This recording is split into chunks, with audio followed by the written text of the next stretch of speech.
និយាយពីរឿងថាគេបន់ឲ្យតែដល់ថ្ងៃសៅរ៍ថ្ងៃអាទិត្យទេបងប្អូនគេដើរលេងគេអីចឹងហើយដល់ពេលពួកខ្ញុំនេះវិញបន់ឲ្យតែសៅរ៍អាទិត្យទេបងប្អូនអាងដើររកសត្វពស់រកឃ្មុំអីចឹងនៅតាមព្រៃហើយដើមហេតុដែលខ្ញុំដើររកពស់ហ្នឹងបងប្អូនដឹងមិនទេដោយសារតែដើរពេលរកឃ្មុំទៅឃើញម្ណកពស់ហើយម្ណកពស់មិនតិចណាបងប្អូនម្ណកពស់ច្រើនចឹងហើយក៏ហៅគ្នាថាមកកាប់ហ្នឹងក៏មកកាប់ព្រាវដែរមិននឹកស្មានថាមានពស់នៅក្នុងហ្នឹងឯងហើយពស់នៅក្នុងហ្នឹងមានតែមួយណាបងប្អូនពស់ឡើង3នៅក្នុងគ្រាន់តែមួយតែពស់នេះដំបូងក៏អត់តាន់ដឹងថាពស់អីដែរដោយសារយើងមើលចំណក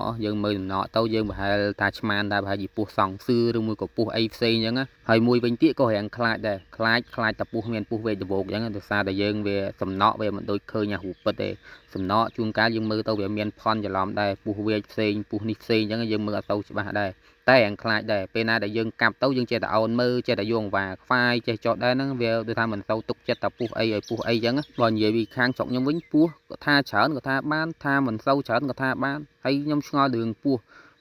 វាបើថាមនុស្សយើងវាមិនចូលចិត្តពស់ហើយពស់វាមិនចូលចិត្តមនុស្សយើងទេវាខុសគ្នាអញ្ចឹងហើយមិនបានណាចូលចិត្តវាមិននៅចិត្តភូមិចិត្តផ្ទះដែលយើងរស់នៅម៉េះហើយខ្ញុំនិយាយពីរឿងកាប់ពស់បន្តិចហ្នឹងបទពិសោធន៍ដែលខ្ញុំធ្លាប់កាប់ហ្នឹងណាកាប់ពស់ហ្នឹងយើងជីកដីអញ្ចឹងជីកបើសិនជាទៅដល់ណាដីដែលថាយើងឃើញពស់ហើយពស់ហ្នឹងយើងឃើញម្ដងហើយតែដល់ពេលយើងតាមជីកទៅមុខទៀតចៅតែបាត់ហ្នឹងអាហ្នឹងពស់ហ្នឹងវាបិទរហូតនេះបងប្អូនបិទរហូតដូចថាកាយបិទដូចក្តាមដូចកង្កែបអញ្ចឹងបិទអត់ដល់យើងឃើញទេអញ្ចឹងបើសិនជាយើងព្យាយាមជីកទៅមុខទៅទៀតដឹងតែឃើញពស់ហ្នឹងហើយដោយសារវាតល់ច្រកតែវាតល់ច្រកវាបិទរហូតវានេះខ្ញុំនិយាយពីរឿងបទពិសោធន៍របស់ខ្ញុំដែលធ្លាប់កាប់ណាហើយពស់នេះវាឆ្លាតដែរវាឆ្លាតដឹងថា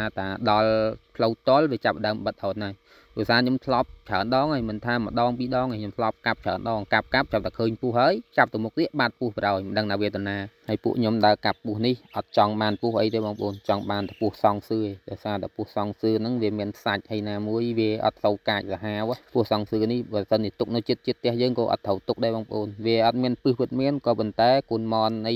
យើងញ៉ោះមកក៏វាមកស៊ីដែរពស់អស់នេះហើយមួយវិញទៀតបើនិយាយទៅភាសាពស់វាមិនត្រូវឲ្យនៅមាននៅចិត្តផ្ទះយើងទេបងប្អូនបើសិនជាមានយើងគួរណាតែកាប់វាយោឬមួយក៏មិនឲ្យវានៅចិត្តអីចឹងដេញឲ្យវាកុំឲ្យវានៅចិត្តផ្ទះយើងវាល្អម្យ៉ាងដែរដោយសារតែពស់មានពីណាដែលចូលចិត្តពស់ទេបងប្អូនស្ទើរតែច្អប់ពស់ដូចគ្នាពស់មានពស់ខ្លះក៏កាចពស់ខ្លះណាក៏ឆ្លូតតែបើសិនជាពស់ឆ្លូតវាមិនសូវអីទេតែបើសិនជាប៉ះពស់កាចវិញអាហ្នឹងយើងវាមានគ្រោះថ្នាក់ដែរហើយពស់នេះប្រហែលជាវាខ្វះកន្លែងនៅខ្វះរននៅឬមួយក៏មិនទេបងប្អូនមករនលេងមានពស់3ហើយខ្ញុំធ្លាប់ដើរកាប់ពស់ដែរតែមិនដែលជួបថាពស់ណាដែលមាននៅមករន3ចឹងទេស្លាប់តែឃើញមានមួយហើយបើ2ក៏មិនងាយមានដែរបងប្អូន2លុះត្រាតែរនវាក៏វិចក៏វៀនកន្លែងណា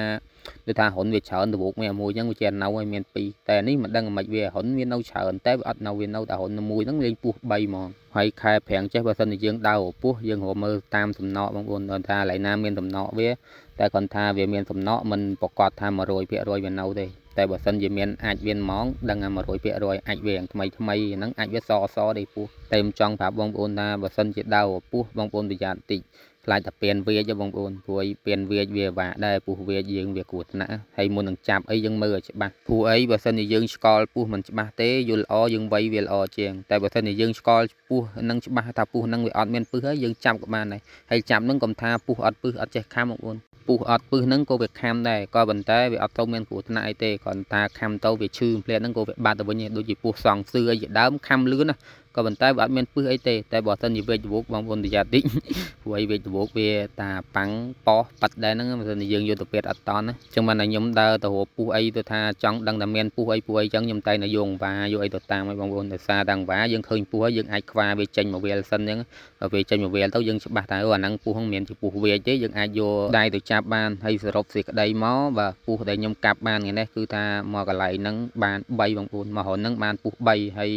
ពស់2ពស់សង្សឿហើយពស់មួយទៀតពស់ឡានសងហើយខ្ញុំក៏មិនដឹងថាមិនបានពស់ទាំង3ហ្នឹងវានៅចូលគ្នាប្រហែលជាវាកុនយប់ឬមួយក៏វាផ្អើលយើងកាប់ទៅវាមិតមកចូលរហូតតែមួយមិនក៏អត់ដឹងដែរតែដឹងច្បាស់ថាមករហូតហ្នឹងវាមាន3បងប្អូនសង្សឿ2ពស់ឡានសង1ហើយវីដេអូខ្ញុំមានតែប៉ុណ្្នឹងទេបងប្អូនវីដេអូកាប់ពស់របស់ខ្ញុំហើយបើសិនជាបងប្អូនចូលចិត្តវីដេអូខ្ញុំអញ្ចឹងបងប្អូនកុំភ្លេចជួយ share ម្នាក់មួយផងហើយវីដេអូដែលខ្ញុំដើរកាប់ពស់ឬមួយក៏ដើរចាប់ត្រីអីបានក្រោយៗទៀតចាំខ្ញុំថតឲ្យបងប្អូនមើលតទៅមុខទៀត